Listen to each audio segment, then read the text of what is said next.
Gold buyers, మీ కష్టాల్లో నమ్మకమైన మీ ఆత్మీయ నేస్తం. నమస్కారం, మీరు చూస్తుంది ఐ డ్రీమ్. నేను మీ కీర్తి. వారాహి నవరాత్రుల్లో ఈ రోజు 5వ రోజు విశేషాలు తెలుసుకుందాం. మనతో పాటు ప్రముఖ ఆస్ట్రాలజర్ బ్రహ్మశ్రీ నందిబట్ల శ్రీహరి శర్మ గురుగారు ఉన్నారు. నమస్తే గురుగారు.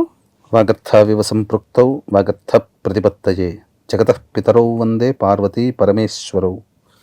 ఆదిత్యాయ చ సోమాయ మంగళాయ బుధాయ చ గురుశుక్ర శనిభ్యశ్చ రాహవే కేతవే నమః. శృంగేరి జగద్గురు పీఠాధిపతులకి, కంచి పీఠాధిపతులకి నమస్కారములు తెలియజేసుకుంటూ కార్యక్రమాన్ని ప్రారంభిద్దాం. గురుగారు, 5వ రోజు సందర్భంగా వారాహి నవరాత్రిలో అమ్మవారిని ఏ రూపంలో ఆరాధించాలి? 5వ రోజు ప్రధానంగా ఉన్న 9 అవతారాలలో ఈ అమ్మవారికి చాలా ప్రత్యేకమైనటువంటి స్వరూపము, విశిష్టత, భావన కూడా ఉందమ్మా. ఈ అమ్మవారిని, వారాహి అమ్మవారిని 5వ రోజు శ్వేతవారాహి రూపంలో కొలవాలి. అంటే ఈ అమ్మవారు ఏంటంటే నీటిలో తేలియాడే ధైర్యంగా ఉండే యువరాణిగా మనకు ఈ వర్ణన అనేటువంటిది శ్వేతవారాహి వర్ణన ఉంటుంది. ఈ అమ్మాయిని పూజించడం వల్ల, అనగా ఈ దేవతని పూజించడం వల్ల శీఘ్రముగా అత్యంత శక్తులు కలిగిన సత్సంతానం కలుగుతుందని చెప్పి మనకు శాస్త్రంలో. అలాగే మనకు ఈ యొక్క రామాయణ ప్రకారం చూస్తే రాముడిచే శిలగా మారిన ఈ వైశ్రవుని కుమార్తె అని కూడా మనకు పురాణంలో చెప్పబడి ఉంది. ఇక ఈ అమ్మవారు ఏంటనంటే సృష్టి స్థితి లయకారకాలలో లయకారకుడు పరమేశ్వరుడు కదా. అంటే శివాజ్ఞ లేనిదే చీమైన కుట్టదు. అట్టి శివాజ్ఞ ఉన్నటువంటి పనులన్నిటికీ కూడా ఈమె ఆమోదం తెలుపుతుందట. అంటే శివుడితో సమానమైనటువంటి బలము కలిగినటువంటి దేవత. ఈ అమ్మవారు చాలా విశేషమైనటువంటి అమ్మవారుగా శ్వేతవారాహి పేరులోనే ఉంది. శ్వేత వస్త్రములు ధరించి ఈ శ్వేతవారాహి అమ్మవారు అనేటువంటిది రూపం ఉంటుంది.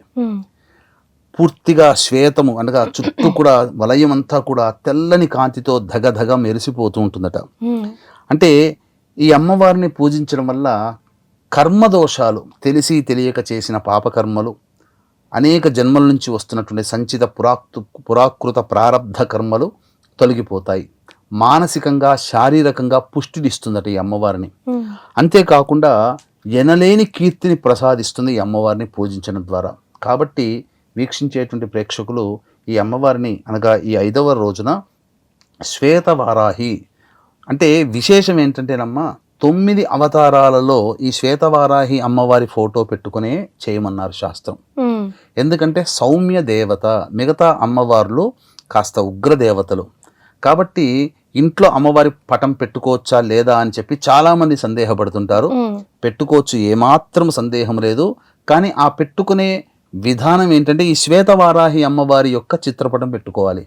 ఎరుపు వర్ణం కలిగినటువంటిది, ఆకుపచ్చ వర్ణం కలిగినటువంటిది, 3 కన్నులు కలిగినటువంటిది, ఇలా అమ్మవారు అనేక చేతులు, అనేక ఆయుధాలు ఉన్నటువంటిది కాకుండా చాలా సింపుల్గా ఉండి, ఎక్కువ భుజాలు లేకుండా, కోపదృష్టి లేకుండా, తెల్లటి వర్ణముతో ధగధగా మెరిసిపోతూ, అంతేకాకుండా తెల్లటి వస్త్రాలు ధరించి కాంతివంతంగా మెరుస్తున్నటువంటి శ్వేతవారాహి అమ్మవారి ఫోటోని పెట్టుకోవడమే చాలా శాస్త్ర సమ్మతము. అది ఇంట్లో పెట్టుకోవచ్చు. ముఖ్యంగా తెలుపు వర్ణం ఏంటంటే దైవత్వానికి సూచిక. అందుకే మీకు శ్వేత నాగు, తెల్లటి పాములు కనిపించినా, తెల్లటి ఎలుకలు కనిపించినా, తెల్లటి కాకులు కనిపించినా, తెలుపు వర్ణంలో ఉన్నటువంటి ఏదైనా కానీ దైవత్వానికి సూచిక. కాబట్టి ఈ అమ్మవారిని, తెలుపు వర్ణంలో ఉన్నటువంటి అమ్మవారిని పూజించడం అనేటువంటిది చాలా శ్రేయస్కరం, శుభకరం అని కూడా చెప్పవచ్చు. ఈ 9 రోజుల పాటు కాకుండా మిగతా రోజుల పాటు కూడా మనం ఈ అమ్మవారి చిత్రపటాన్ని అయితే పెట్టుకోవచ్చు, పూజించుకోవచ్చు. గురుగారు, మరి దీపారాధన కానివ్వండి, అర్చన చేసుకునే విధి విధానం, చదువుకోవాల్సిన మంత్రం కానివ్వండి, సమర్పించాల్సిన నైవేద్యం కానివ్వండి, ఈ రోజు 5వ రోజు ఏంటి గురుగారు? ప్రధానంగా ఇక్కడ అమ్మవారికి దీపారాధన, ఒక్కొక్క అమ్మవారికి ఒక్కొక్క దీపముతో ఆరాధన చేయడం విశేషమైన ఫలితం ఏ దేవతకైనా. ఈ వారాహి దేవతకి సంబంధించి ఈ రోజున విప్ప నూనెతో దీపారాధన చేయడం సాధారణంగా. కందగట్టలో కూడా దీపపు కుందిలాగా ఆకృతిలాగా చేసి విప్ప నూనె వేసి దీపారాధన చేస్తే అమ్మవారు చాలా సంతుష్టురాలవుతారు. ఇక అర్చన విషయానికి వచ్చేసేసరికి ఈ అమ్మవారికి ఎరుపు రంగు పుష్పములు, నీలి రంగు పుష్పములతో అర్చన చేస్తే చాలా సంతోషపడుతుందట. ఎరుపు వర్ణం అన్నప్పుడు నాటు గులాబీ పూలు, పన్నీరు తయారు చేసే గులాబీ పూలు, మందార పూలు, అలాగే ఈ సంబంధించినటువంటి పారిజాత పుష్పములు, ఎర్ర కమలములు అంటే ఎర్ర పద్మములు, అలాగే ఎర్రపు చామంతి పుష్పములు, నీలిరంగుకు వచ్చేసరికి నీలిరంగు చామంతి, నీలిరంగు శంఖుపుష్పి, నల్ల కలువ పుష్పాలు, వీటితో అమ్మవారికి అర్చిస్తే చాలా మంచిది. కానీ విధిగా అమ్మవారిని అర్చన చేసే ముందర విధిగా వారాహి అవకాశం ఉంటే వారాహి సహస్రనామం, ఖచ్చితముగా లలితా సహస్రనామ పారాయణ చేసి తీరాలి. చేసిన తరువాతనే ఈ అమ్మవారికి అర్చన చేయాలి. ఈ అమ్మవారికి అర్చన చేసినప్పుడు ధూపము దీపము చేశాం కదా, నైవేద్యము ఇక్కడ ప్రత్యేకంగా అమ్మవారికి చాలా శ్రేష్టం అంటారు కదా గురుగారు. చాలా ప్రత్యేకం, అమ్మవారికి సంబంధించి ప్రత్యేకంగా ధూపం అనేటువంటిది ఈ అమ్మవారికి చాలా ప్రత్యేకము. ఈ ధూపం ఎలాంటిది వేయాలో కూడా తెలియజేస్తాను. వీక్షించేటువంటి ప్రేక్షకులు కూడా ఈ యొక్క 9 రోజుల పాటు అమ్మవారి పూజ చేసుకొని మంత్ర పరిహారంగా ఏదన్నా చక్కటి బ్రాహ్మణ్ణి పిలిపించి పూర్ణాహుతిగా చేసుకోలేకపోయామని బాధపడేవాళ్ళు, అలాగే ఈ యొక్క 9 రోజుల పాటు పూజ చేసుకోవాలని కోరిక ఉన్న మధ్యలో ఆపేసి వదిలేసిన వాళ్ళు, అలాగే చేసుకోలేకపోయినటువంటి వాళ్ళ కోసం అందరికీ కూడా మీ జాతకరీత్యా కలుగు విద్య, వివాహ, ఉద్యోగ, దాంపత్య, అనారోగ్య సమస్యల నివారణకి, అలాగే మేష, మిథున, కర్కాటక, సింహ, కన్య, వృశ్చిక, ధనస్సు, కుంభమీన రాశులు జన్మించిన వారికి ప్రత్యేకముగా శత్రుబాధలు, కోర్టు సమస్యలు, ఇంటి నిర్మాణం, ఇంటి కళ నెరవేరాలనుకునే వాళ్ళు, ఆర్థిక బాధల కోసం, ప్రయోగ బాధల నివారణ కోసం మన పీఠం ఆధ్వర్యంలో తొలి ఏకాదశి సందర్భంగా జూలై 25వ తారీఖు రోజున రాత్రి 9 గంటలకు మన పీఠం ఆధ్వర్యంలో వారాహి, ప్రత్యంగిర, బగలాముఖి, రాజశ్యామల, ధూమావతి హోమాదులు జరిపించి పూజ చేసిన వారాహి మాల ఇవ్వడం జరుగుతుంది. అవకాశం ఉన్నటువంటి వాళ్ళు స్క్రీన్పై కనిపిస్తున్న నెంబర్కి కాంటాక్ట్ చేసి మీ గోత్రనామాదులు 25వ తారీఖు రాత్రి 8 గంటల లోపల నమోదు చేసుకోవచ్చు. ఇక గమనించుకున్నట్లయితే ప్రధానంగా ధూపం విషయానికి వచ్చేసేసరికి చాలా విచిత్రమైనటువంటి ధూపారాధన ఈ అమ్మవారికి. గుగ్గిలం అంటే తెలుపుది కానీ నలుపుది కానీ గుగ్గిలము, అలాగే ఇలాచీ పొడి, పసుపు పొడి, తెల్ల గురివింద గింజల పొడి, తెల్ల ఈశ్వరీ వేరు పొడి, మిరప పొడి, శొంఠి పొడి, మిరియాల పొడి, ఈ 8 వస్తువులు ఏది దొరికితే అది, అన్నీ దొరకాలని లేదు. అలాగే తెల్ల జిల్లేడు పువ్వుల పొడి 9 వస్తువులు, వీటిని వేసి ధూపం కనుక ఉదయం సాయంకాలం ఇంట్లో వేస్తే ఇంట్లో తిష్ట వేసుకున్న నెగిటివ్ ఎనర్జీ అంతా పోతుంది. అలాగే చాలామంది ఇప్పుడు ఎక్కడ పడితే అక్కడ తిరిగి వస్తున్నారు, తద్వారా ఒక నెగిటివ్ ఎనర్జీ బాడీలో ఉంటుంది. ఈ ధూపం వేయడం వల్ల శరీరానికి పట్టి పీడిస్తున్న నెగిటివ్ ఎనర్జీ అంతా తొలగిపోతుందమ్మా. ఇది ధూపం వేసే పద్ధతి. ఇక నైవేద్యముగా ఈ అమ్మవారికి సంబంధించి ప్రధానంగా ఈ శ్వేతవారాహి అమ్మవారికి నైవేద్యంగా చెప్పబడినటువంటిది అన్నము, పెసరపప్పుతో చేసిన అన్నము, అంటే పెసరపప్పు, అన్నంలో పెసరపప్పు కొంత వేసి చేయడం, లేదా దధ్యోజనం, ఇవి నైవేద్యంగా పెట్టవచ్చు.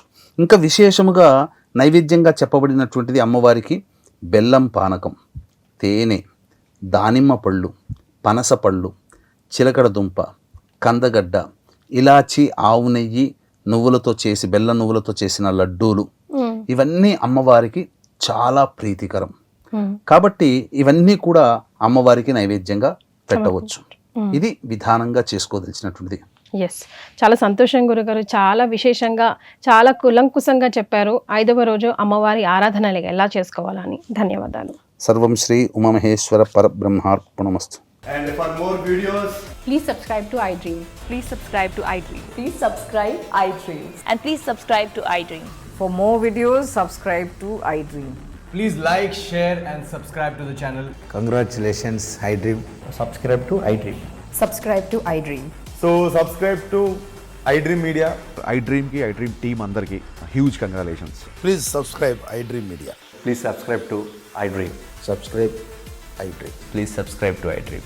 iDream అంటే నా కళల ఛానల్ను సబ్స్క్రైబ్ చేసుకున్న నోరు తిరుగుతలేదు, మీరైతే గంట గుర్తు కొట్టండి. For more such videos, please subscribe to iDream. Subscribe to iDream. Please subscribe to iDream. Please subscribe iDream Media. Please do subscribe to iDream. Please subscribe to iDream Media. For best entertainment and information, please subscribe iDream. And don't forget to subscribe to iDream.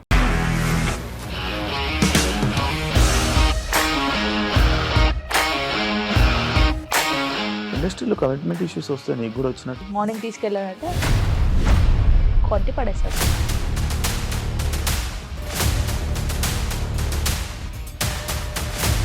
ఒక్కళ్ళు కూడా చూడలేదు ఈ cinema అని చెప్పడానికి కూడా చాలా ధైర్యం కావాలి. అది నిజం కదా, దాంట్లో ధైర్యం ఏంటి? ఇది నెక్స్ట్ డే ప్లేట్ మార్చేస్తే తప్పు కదా. As of now we're comfortable this అని నేను అనుకుంటున్నాను. రష్మిక గారిది మీది ఒకే ఊరంట కదా.